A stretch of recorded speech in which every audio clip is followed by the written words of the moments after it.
In the latest step towards a concession, President Trump has said he will leave the White House if the Electoral College vote for Joe Biden.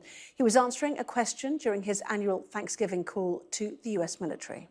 It's going to be a very hard thing to concede because we know there was massive fraud. I'm going to go with another question. Go ahead. So if the Electoral College does elect President-elect Joe Biden, are you not going to leave this building? Just so you, certainly I will. Certainly I will. And you know that. Well, let's speak to our correspondent in Washington, Helen Ann Smith. He's nudging towards a concession there, reluctantly by the sound of it, Helen Ann.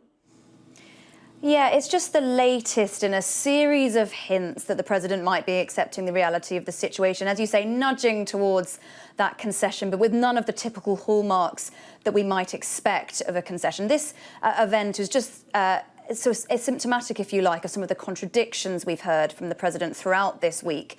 To one question, asked whether he would leave the White House on January the 20th when Biden is inaugurated, he said, of course I will. But just a few answers apart from that, one of the other reporters asked him if he had any plans for his last Thanksgiving in the White House, Thanksgiving today in the US, and he railed in response to that question, talking about a rigged election, talking about it being stolen from him.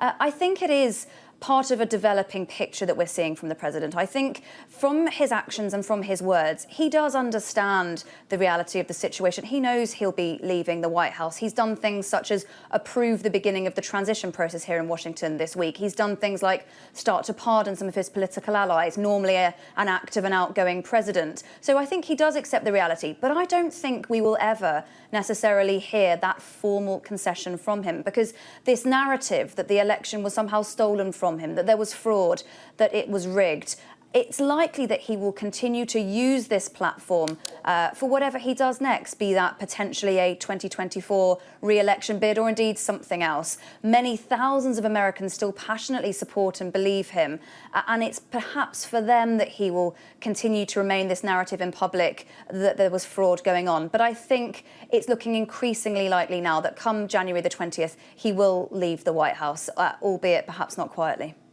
And planning a big rally in Georgia on Saturday, he said, campaigning for the Republican senators there.